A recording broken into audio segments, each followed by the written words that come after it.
Hi and welcome to another edition of the Brian A. Joyce Report. I'm Senator Brian A. Joyce and I have the honor of representing you and your family along with the towns of Avon, Braintree, Canton, East Bridgewater, Easton, Milton, Randolph, Sharon, Stoughton, and West Bridgewater in the Massachusetts Senate.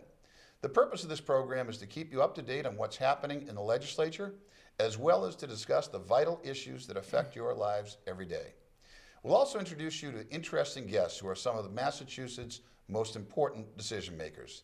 Today, I'm delighted to be joined by Juliette Kayyem, who is seeking the Democratic nomination for governor. An appointee to both Governor Deval Patrick and President Barack Obama's administrations, she has made government work for citizens when it matters the most. As a Homeland Security expert, Juliette knows what it means to bring together every facet of society and to work towards common solutions with a clear path forward. Her career is proof that progressive politics and safety and security policy strengthen one another. Juliette started her career as a civil rights attorney, litigating cases involving the rights of children and defending progressive and just causes. She advocated through federal authority to have one of the first anti-bullying cases resolved and argued for VMI and the Citadel to open its doors. Juliette then moved into public safety and homeland security, serving as Governor Deval Patrick's Homeland Security advisor. After several years overseeing the 8,000-plus member Massachusetts National Guard, the Commonwealth's strategic security planning, and the distribution of Homeland Security funds, she was tapped by President-elect Obama to be part of his transition team before being chosen as Assistant Secretary for Intergovernmental Affairs at the Department of Homeland Security. As Assistant Secretary, Juliette was responsible for coordinated and consistent planning between the federal government and all of its state, local, and territorial partners on issues as varied as immigration, intelligence sharing, military affairs, immigration reform, and response to crises such as H1N1, the December 25th attempted terrorist attack, the Haiti earthquake, and the BP oil spill. For her leadership in the wake of that spill, coordinating 60 agencies over 5 states, Juliette was awarded the Coast Guard's highest civilian honor. Her management approach to engage citizens, communities, legislators, the private sector, and government for a collective cause is what she intends to bring to the State House. She's worked in both state and federal government and understands that Massachusetts must continue to serve as a magnet for people, investments, and trades as it continues to lead in progressive causes.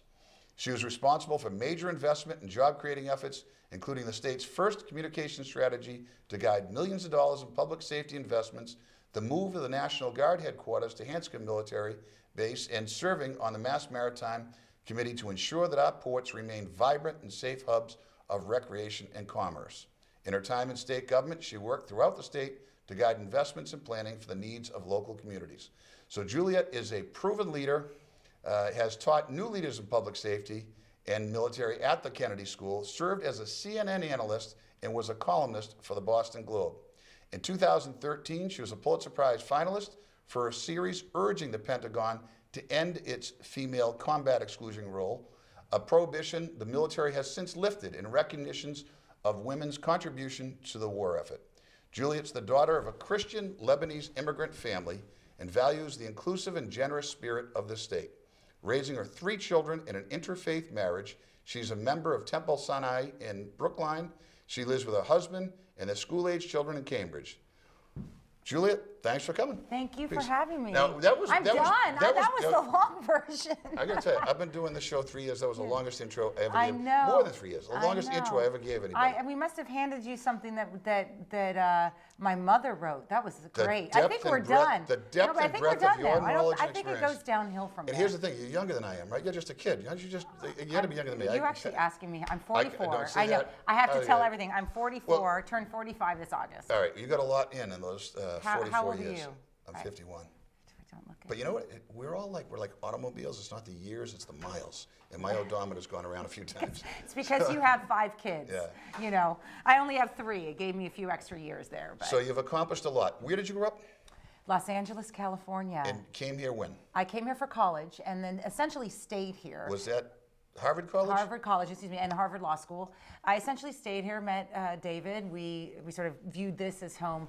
We did live in D.C. to work for President Clinton and then President Obama later on. But this has been a base. David teaches at Harvard Law School, so we've always sort of had Cambridge as a base and have 3 kids here, and it's great. I've loved it. I mean, I get into sort of a bad mood at the end of February on the weather front, but then it sort of emerges and I become happy again in March. The weather is... Well, I think part of your appeal is the not just your intellect and your ability in terms of your expertise in national security, but when people see you on TV, that meanness at the end of February doesn't come through. You have a very telegenic face, and people, even if you're delivering sometimes bad news, you do it in a nice way. Yeah, no, I think communication is a huge part of leadership, right? I mean, you know this, that you have to be able to relate issues and sometimes crises in a way in which people can understand it. They're not terrified, but it's not simplistic. And I've been doing that as a teacher, as a commentator, as a columnist. For huge portions of my career. And I think it's an important role for governors when we look to a mayor or governor to be able to explain things and guide behavior, even as we saw last year with the Boston Marathon. But so that is a little bit, I think, of my appeal. I'm definitely not stiff, much to the chagrin of my communications director. I sort of speak the truth. Look, I will tell you something about the campaign. I am only going to be known and remembered for ideas and for a vision for the state and having actual opinions. And I think it's important, even if people disagree with me, I think it's important for people to understand where I come from and why I got there. And so that's part of what the race is about. So let's talk a little bit about that then. Yeah. Where you come from and how you got there. Yeah. So you grew up. California. Tell me about your family life. So I grew up in California, huge Lebanese family. So my Sittu, that's Arabic for grandmother, came here. My mother is one of 9 children. They came up through the public school system. I'm committed to the public school system.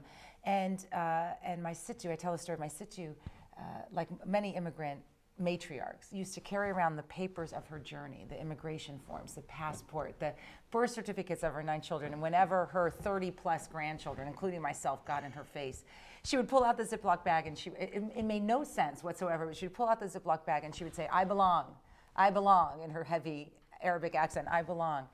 And I only really got what she meant much later. I think being committed to public service and government work, married and an interfaith marriage, the sense of inclusiveness and how unique this state is, to be honest, and how unique America is in that regard, that we're constantly, everyone's just being asked to belong, and that actually makes a stronger society.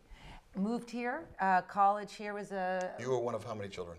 Just 3. And I say just 3 because that's what it is in the Lebanese. She went from 9 to 3. My mother went from 9 to 3, and I maxed out at 3. My brother has 6. Where were you in the birth order? Youngest. So, youngest. Okay, I'm the youngest too. They always save the You're best the for what? last. I'm the youngest You've- also. I never heard that. Always save the best for last.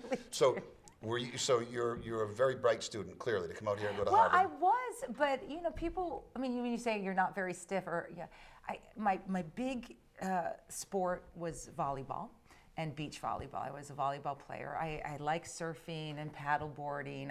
I was a serious student, but I also grew up in California where the sun is out, and came here, and then I learned, wow, there's a lot of really smart people. I mean, and worked hard in college, and that's when I met David, and then sort of never returned back to California.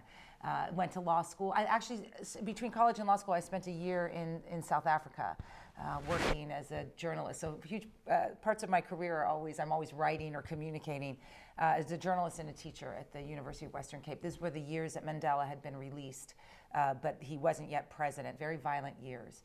Came back to law school because I really believe in progressive and social justice causes, and from the beginning knew that was why I wanted to be in law school. I did prison legal assistance work while in law school, and people who follow my campaign know criminal justice reform is a huge part of what I want to talk about, because as you know, it's a complete monetary burden on the state, just the entire apparatus of detention, of corrections and parole and probation, and we're not good at it compared to other states.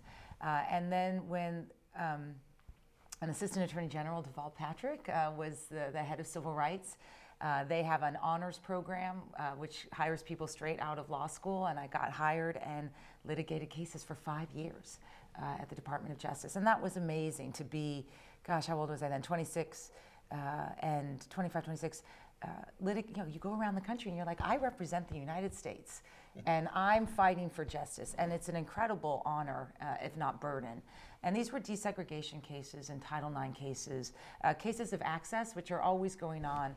And then some of the bigger cases, the Virginia Military Institute and Citadel cases, they were at a time when the schools had to open up to women because of the Supreme Court ruling, but there was all sorts of, let's just say they weren't in a hurry.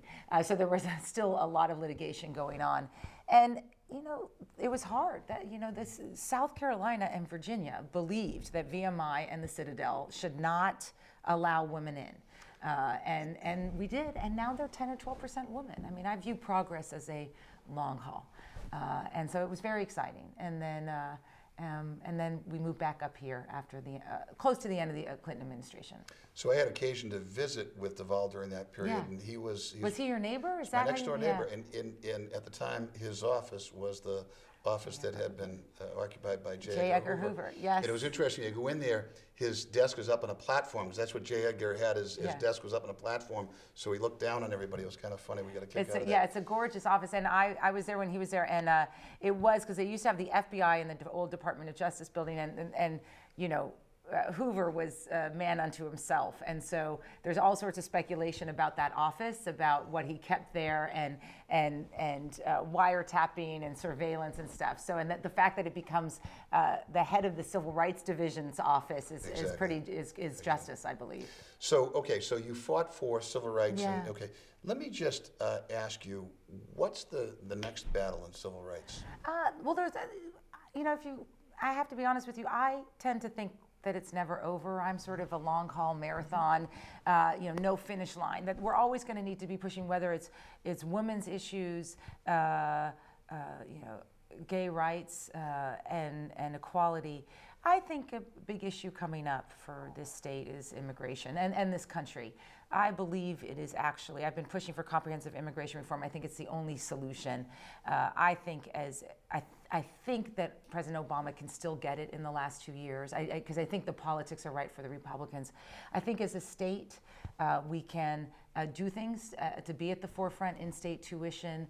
As a public safety person, because my career did shift, as a public safety person, I believe in licensing undocumented immigrants. Why? Because I have 3 children who are on the road. And the more people that get licenses and insurance, you can't deny the data.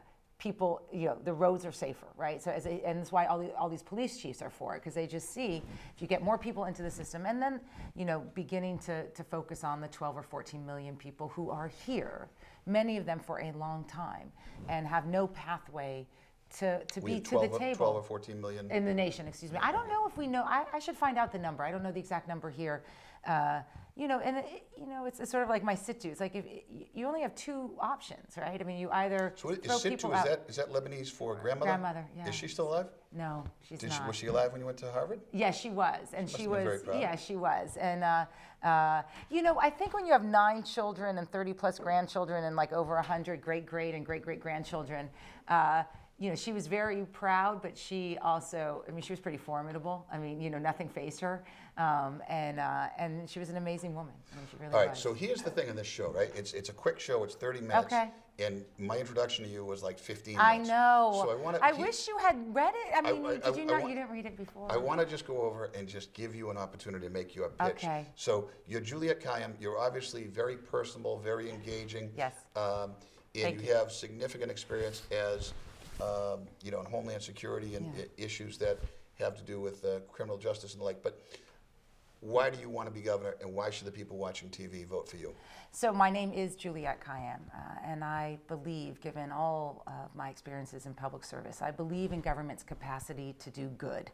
I've seen it every day. But I believe it can always do better. There is no finish line for the challenges we face as a state, whether it's income inequality or infrastructure or education. And the obligation of the next governor is to keep pushing, to harness the collective goodwill and experiences of all different sectors of our society, to make us the most welcoming, the most prepared, and the most connected state that we leave to our children. I am different than the other candidates. I have a state and federal executive service. I am both strong on progressive politics, but also understand the safety and security of our communities from whatever may come our way, whether it's crime or guns or drugs or economic instability or climate change, that we look to our leadership to be able to have the tools to make government work at those moments. And that's what I've done all my career. I am excited about this race. It's wild, as you know. And I think I bring a different perspective about cutting out the background noise, working across secretariats, up and down, 351 cities and towns, all the things that you talked about, to sort of just keep pushing forward. And it's exciting. And I'm a new generation of candidates. I mean, I'm just different in that regard. So we have some very strong candidates. Yes. We have some incredibly good people that are willing to give their time and their talent. How do you differentiate yourself? I mean, part of it is my experience. I mean, that I have experiences in federal and state executive roles, so I know how those offices work. In particular, in a governor's office, or in a secretariat. The two pieces of my career, both the pushing for progressive causes, as well as it being about our homes, right, about our resiliency and preparedness, are the two basic tenets of the Democratic Party, and we should own them both. I am of a different generation. My varied career, I think, is a good thing in the sense of I bring many different experiences to the leadership role, and I don't view government as a hammer to a nail. I know that government has to harness all pieces of Massachusetts to move forward, in particular on economic growth and the challenges we face. If you're elected governor, yes, and you have to work with me, are you going to hold it against me that I kind of asked you your age earlier in this? No, I won't. In fact, I've just, already forgotten. I'm so old, I've already forgotten. No, but that was just because you've done so much. But I mean, it's part of it is I've been given wonderful opportunities, including from this governor who's hired me twice, essentially. Part of it is, I think, the way many people of my generation, we view careers as you take opportunities when they come. Part of it is I'm a mother of 3 children, so there's pieces of my career in which it wasn't as tense as it was now. And I admit that, when the kids were quite young, I was teaching and writing, but I wasn't in government. How old are your children? Now they're 12, 10, and 8. So they're still young, but most of them, like I'm going home in a few hours and I realize I'm going to beat them to the chase. I then go back out because there's a caucus tonight. So we make it work. My husband is amazing. He's truly amazing. I mean, this is not easy. He's, as you know, being on a campaign trail, and he's a rock, and he also has learned to cook like there's no tomorrow. He's taken this opportunity to be home and to learn to cook a lot better than he had before. What's the plan going forward? So we have the caucuses. Yes. You're collecting delegates to get on the ballot. We did well in Milton and other places. You're confident that you'll have the I think I'm not allowed to say confident, but we are on a trajectory in which so we're you need to have at least confident, 15% at the Democratic State Committee convention just to get on the ballot. Yeah. So we're confident of that. We're pretty confident of that. So Can I say pretty before? Then we have the primary. And can I just say something, because people, all the machinations about the caucuses. I want to do it on my own. That's what we're doing. I mean, when I started this, I had 2% name recognition. People were, the general sense was, oh, she's interesting, but. And we just put our heads down, and I raised a lot of money, and I focused on the field because I knew that I was going to be judged by this 3-4 week period of the caucuses. But what was important to me, and every campaign is different. This is not 2006. This is not 2000, whatever, 1990, whatever. It is a different race. Each race is different. But I needed to build on my own because we do have 2 well-known candidates in the race, the Attorney General and Treasurer Grossman. And I wanted to make sure, and I want to make sure that when I walk into the convention, that there's support for me, that it's not some game of me. I read, all this stuff, me taking from this person to keep me on and not this person on. It can't work that way. I need to get the support, and that's what we've done, and that's why we're feeling pretty good about the 15%. Although, you know who the real winner is of the caucuses. It's the undecideds, it's the undeclareds. Throughout the state, the party does seem to be open to one heck of a convention, and that is not bad for a new candidate. The party did not circle around a single candidate, so that's how it will look. Of the 5 candidates, how many do you expect to get on the ballot? Oh, come on. At least 3. At least 3, okay. And then on the other side of that, then the generational shift, the experiences that I represent, the case I want to make that I am a strong candidate against Charlie Baker, those will come out over time, the name recognition. I've had to remain focused on a process that, essentially is, could either get me on the ballot or not, and then it's over. And it's been fun. I have to say, it's hard with, as you know, with the family, but people are really interested in, if you never run before like me, in big issues in the future of the state, on vision. I'm surprised how much criminal justice reform has gotten traction amongst the base, because it hasn't been a big issue here. Climate change, lots of mothers worried about, I'm a risk reduction person, worried about the risks that their children might suffer. People, it's not like people come up and they go, oh, I have this little issue. People actually are thinking about the post-Deval Patrick, Massachusetts. And what I'm trying to convince them is there's no second Deval Patrick. He is a once-in-a-lifetime person and leader. But how they should judge the next governor is who has the skills to keep pushing, not for his vision, but for a vision of Massachusetts that is one that prepares us for the challenges of the next couple decades. And in your opinion, who's that person? That would be me.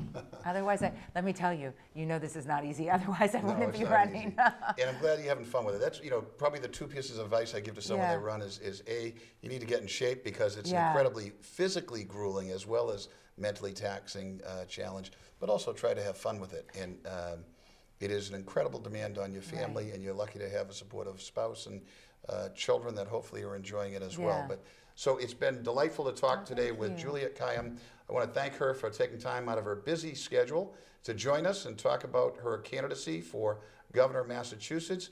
I'm sure that you've come away favorably disposed, as I have.